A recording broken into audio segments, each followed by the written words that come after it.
Picture this for a second. You're in a meeting, or on a call, or even in an argument at home and you already know you're right.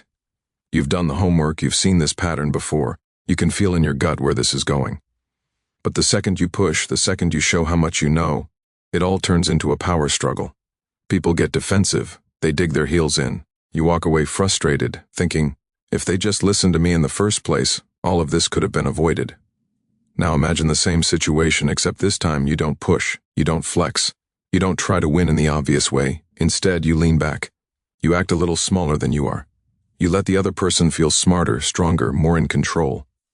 You ask questions instead of giving answers. You let them underestimate you. And because of that, they drop their guard. They reveal what they're really afraid of. They overcommit to a position. They give you information, options, leverage. You still walk away with what you wanted, but they walk away feeling like they won. That gap between being right and actually winning is where Machiavelli lived.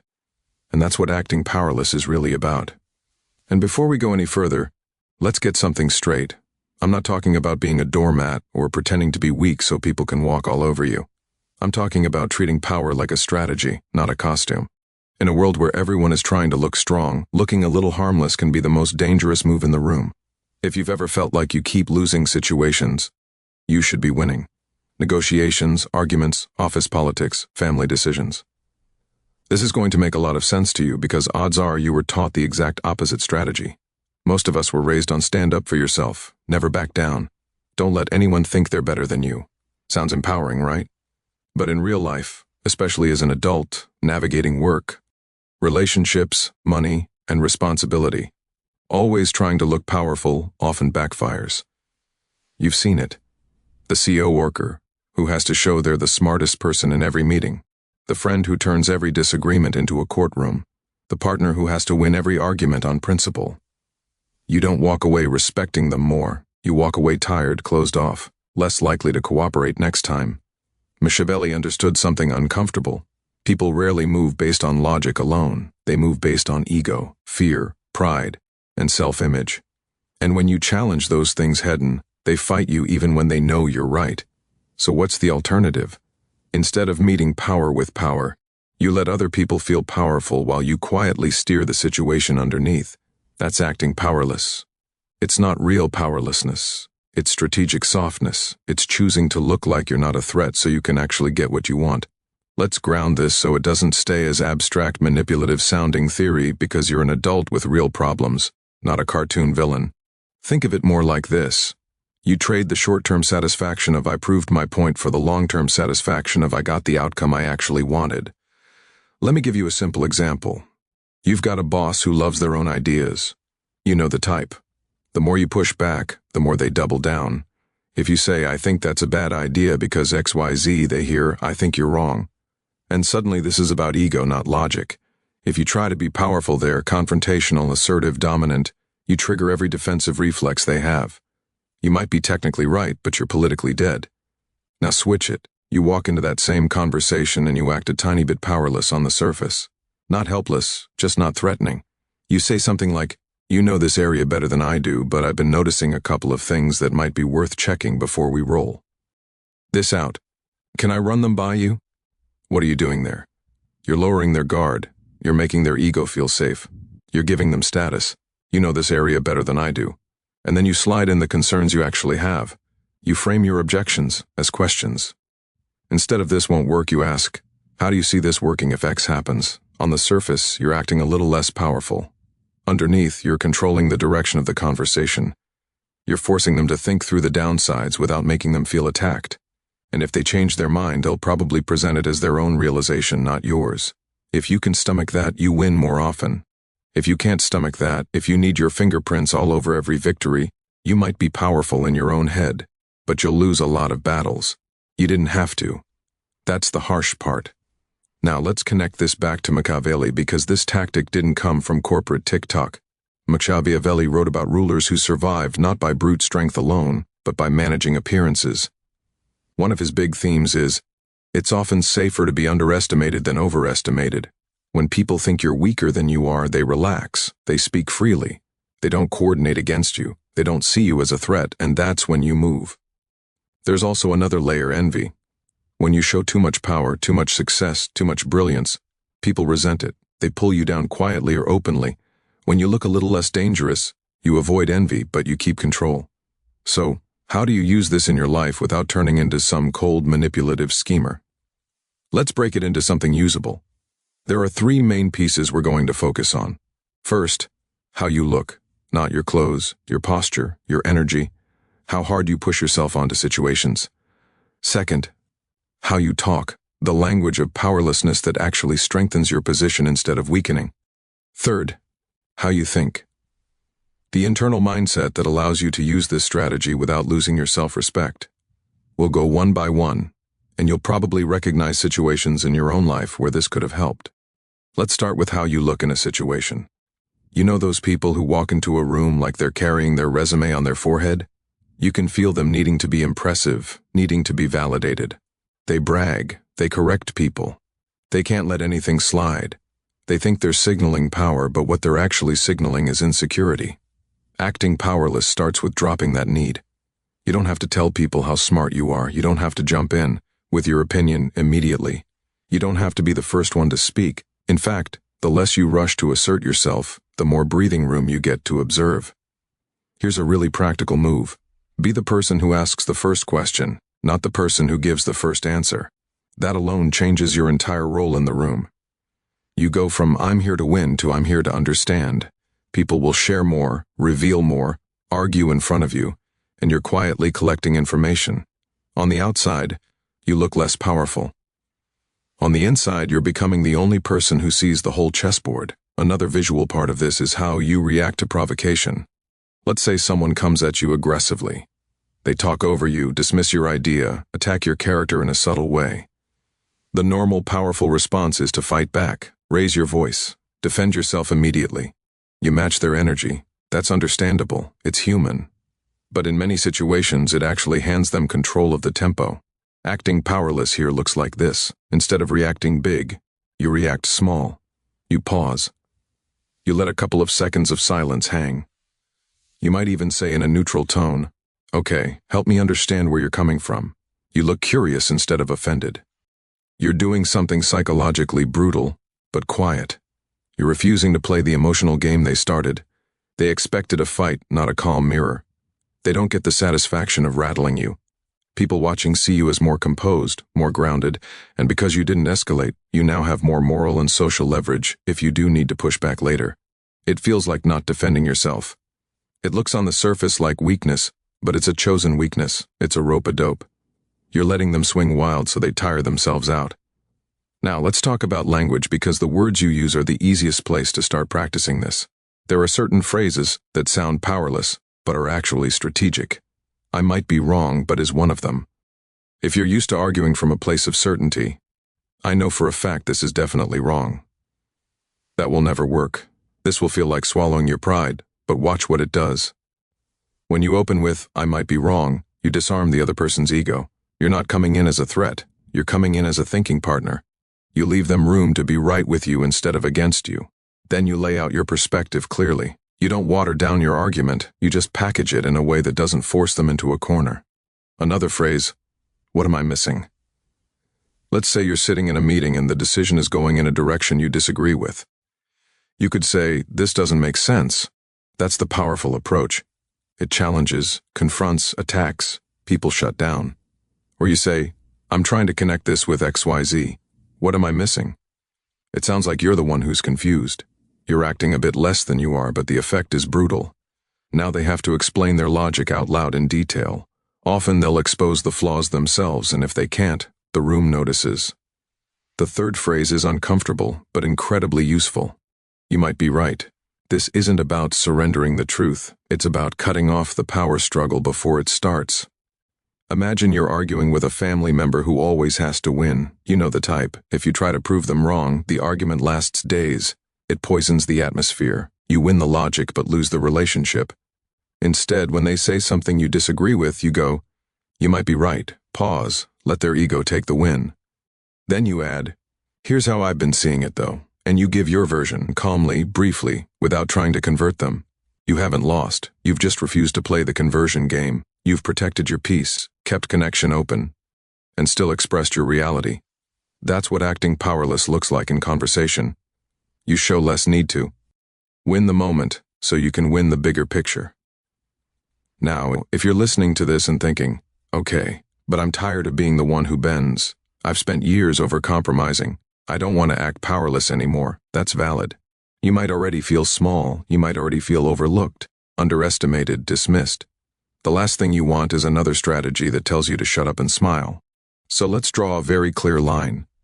There is a difference between trained helplessness and strategic softness. Trained helplessness is when you no longer believe your actions matter. You've been shut down, ignored, betrayed enough times that you default to what's the point. You avoid conflict. You avoid asking for what you need. You avoid advocating for yourself because you expect pain or nothing. Strategic softness is the opposite. It is a choice made from a place of self-respect to use less visible force because you've realized visible force isn't always the most effective.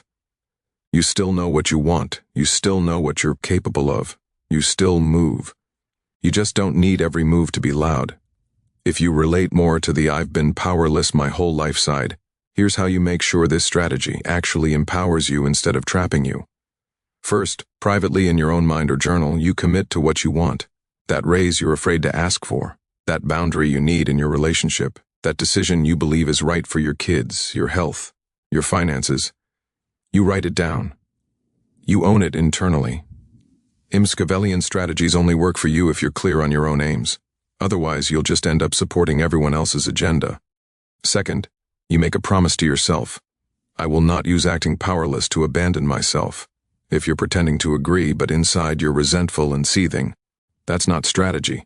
That's self-betrayal. Acting powerless is not about lying to yourself. It's about playing the social game in a way that protects both your outcomes and your inner calm. Sometimes that means you stay quiet in the moment, but you act later. You start looking for a new job quietly. You stop sharing certain pieces of information with a manipulative relative. You change how much access certain people have to you. The outside looks soft. The inside is steel. Now let's bring this down to some everyday scenarios, so you can see exactly how this plays out. Scenario 1, the loud coworker who keeps taking credit. You've probably met this person. They dominate conversations. They repeat your ideas louder. They love being seen as the star. If you call them out directly, they'll either deny it or turn it into drama. You end up looking petty.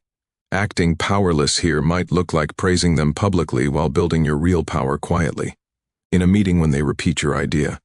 Instead of saying, "That's what I just said," you say, "Yeah, I like where you're going with that, and I want to build on it with what I suggested earlier about 10th. You calmly tie it back to your earlier contribution without turning it into a fight. Outside the meeting, you start sending short summary emails to your boss or your team. Hey, here's what I'll be working on based on our discussion. 1. Implementing X idea we talked about. 2. Testing Y. 3. Pulling data on Z. You leave a quiet paper trail of your contributions. No drama, no accusations, just receipts. You look less confrontational than the powerful approach, which would be openly calling them a thief. But over time, people start to notice patterns. Your name is attached to real work, not just loud talking. You use softness, but you didn't accept being erased. Scenario 2, a partner or family member who always has to win arguments. You're talking about something simple, chores, plans, money, and suddenly it's a war. They raise their voice. They bring up 10 old examples. They treat every disagreement as proof that they're right and you're wrong as a person. If you go head-to-head in those moments, you'll be in emotional quicksand for hours. Acting powerless here might be something like this. You stop trying to win the argument. You let them think they've won the surface while you protect your deeper needs. They say, "You're overreacting, it's not a big deal." You reply, "Maybe I am overreacting. I'll sit with that, but here's what I know. I don't feel good when this happens. So, I'm going to take some space right now, and we can talk when we're both calmer." You ceded the ground of who's right in that moment, but you claim the ground of how I allow myself to be treated, which is the ground that actually matters. Over time, they either adjust because your boundaries are consistent, or you realize they won't, and you make bigger decisions. Either way, you stayed anchored in yourself without getting dragged into every emotional storm. Scenario 3, negotiating for a raise. This is one where people love to say, "Know your worth, walk in confidently, don't back down." And yes, you should know your worth. But if you try to dominate the conversation, especially in corporate environments where power is layered and slow, You might trigger defensiveness instead of cooperation. Acting powerless here could look like this. You book the meeting, and you start by acknowledging their perspective. I know budgets are tight, and I really appreciate the trust and opportunities you've given me this year. You then calmly lay out your contributions, your numbers, your wins, not with a you owe me energy, but with a here's the value I've been providing energy. When they push back with, we can't do that number, instead of threatening to leave on the spot, you say, okay, I understand the constraints. Help me understand what would need to happen from my side or in the business for that range to be realistic in the next 6 to 12 months. Again, you're using that help me understand softness. It sounds like you're asking for guidance. Underneath, you're doing something powerful. You're forcing them to define a path or admit there isn't one. If they give you a path, you have something concrete to work with and to hold them accountable to later in writing. If they admit there isn't one, you quietly get your answer. This is not a place that will meet your value, and you start planning your exit with clear eyes, instead of clinging to vague promises. You might walk out of that room without the number you wanted today. It can feel like a loss, but strategically you just won clarity. You either set up a future, yes, or freed yourself from a false hope. Both are wins. This is what acting powerless over and over really is. Sacrificing the emotional sugar rush of winning the moment for the deeper, sometimes slower wins that actually change your life.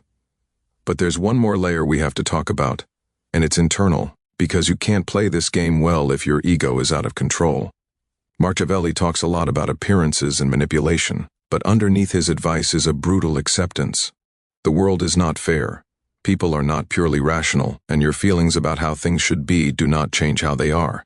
That's not meant to depress you. It's meant to free you. You might feel like I shouldn't have to downplay myself. People should respect honesty and directness. I shouldn't have to act powerless to get what I deserve. And you're right, in a fair world you wouldn't. In the actual world, power is emotional. People protect their self-image more fiercely than almost anything. And if you want to move effectively inside that reality, you have to let go of the fantasy that truth alone is enough. So here's the inner shift. Instead of asking, how do I prove I'm right? You start asking, how do I make it easiest for reality to move in my favor? Sometimes that will mean being bold and loud and visibly powerful. There are moments where you have to draw a hard line, call something out, or walk away. But much more. Often you'll win by making other people feel like they're safe, respected, unthreatened, while you quietly arrange things behind the scenes. It's a bit like playing chess with someone who thinks you're bad at chess. They relax, they get sloppy, they underestimate you, they don't defend their important pieces. And then in a couple of moves, the game is over. If you walk into every game broadcasting, I'm amazing at chess, I'm going to crush you, they will play their absolute best offense and defense. You've made your own life harder just to satisfy your ego. One of the most Machiavellian but healthy decisions you can make is to stop needing people to see your full strength. You know what you're capable of. Life will give you chances to show it when it matters. You don't need to advertise it every time. Now, how do you start practicing this without feeling fake? Start small. Don't try to play 4D chess in the biggest, most emotional situation of your life. You'll either overdo it or freeze. Pick something low stakes. Maybe it's the next meeting where you'd normally jump in early. This time, hold back. Let others talk first. Ask 2 questions before you give your opinion. Just notice what extra information you get. Maybe it's the next time someone says something slightly wrong or misinformed. Instead of correcting them immediately, you let it go. You ask, interesting, what makes you think that, and see where they go with it. You'll realize you don't have to be the correctness police to survive. Maybe it's with a family member who drains you. Instead of confronting them with a big speech, you quietly start reducing contact. You stop sharing certain things. You let them think you're just busy while you reclaim your energy. To them, it might look like you're stepping back because you're overwhelmed inside. You know you're choosing your peace. The key is this. You maintain a secret contract with yourself. I know why I'm doing this. I know what I'm aiming at. I am not abandoning myself. I am choosing tactics that work. If you keep that contract, acting powerless will feel like wearing a loose cloak, not a straitjacket. There's one more warning though, and it's important. Do not use this strategy to hurt innocent people or to get away with things that you know are wrong. If you start weaponizing softness to cheat, to betray, to deceive in ways that genuinely damage others, you're not being clever. You're digging yourself into a life where you can't trust anyone, and no one can trust you. Machiavelli writes for princes, for rulers playing brutal political games. You're not a prince. You're a human being trying to build a life that feels decent and meaningful. So use this to protect yourself in harsh environments. Use it to navigate difficult personalities, bureaucracy, unfair structures. Use it to stop bleeding energy into pointless battles. Use it to create more space and leverage in your life. But pair it with something older and deeper than Machiavelli, your own sense of what kind of person you want to be when no one's watching. If you can hold both strategic softness on the outside, integrity on the inside, you become very hard to manipulate and very hard to defeat. So let's pull this together into a simple, usable framework you can actually remember. Before you go into a situation that matters, ask yourself 3 questions. 1. What do I actually want long-term here? Not what do I want to feel in the next 10 minutes, but what outcome would actually improve my life over the next 6 months, 1 year, 5 years. That alone will calm a lot of impulsive reactions. 2. Whose ego am I dealing with? Is this a person who handles direct confrontation well, or someone who collapses or explodes when they feel challenged? If you're dealing with fragile or narcissistic egos, acting powerful will usually make things worse. Acting powerless on the surface will get you more movement. 3. Where can I safely appear smaller without becoming actually smaller? Maybe you can let them own the idea publicly while you own the results privately. Maybe you can let them win the argument but still live your life the way you know is right. Maybe you can act confused while you let them reveal their real intentions. If you can answer those 3 questions, you'll have a sense of where and how to dial down your visible power and dial up your quiet power. And remember, this is not about playing a perfect game. You will mess it up sometimes. You'll overplay the weakness, or you'll fall back into old patterns and explode when you wish you'd stayed calm. That's fine. You're rewiring years, maybe decades of conditioning. What matters is that a seed is planted now.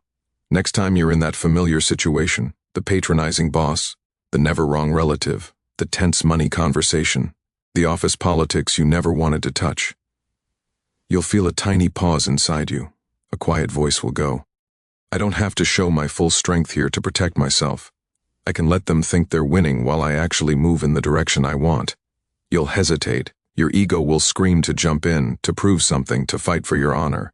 And maybe you smile to yourself and think, nah, not this time. I'm playing a longer game. That's the moment you start using power the way Machiavelli actually meant it, not as a loud performance, but as a careful, subtle, often invisible art. Act powerless when it serves you. Let them think you're not a threat. And while they relax, underestimate you, and talk too much, you do the one thing most people never learn to do. You watch, you listen, you choose your moment, you move when you're ready. And when you win, you won't need them to know how you did it. You will know, and that will be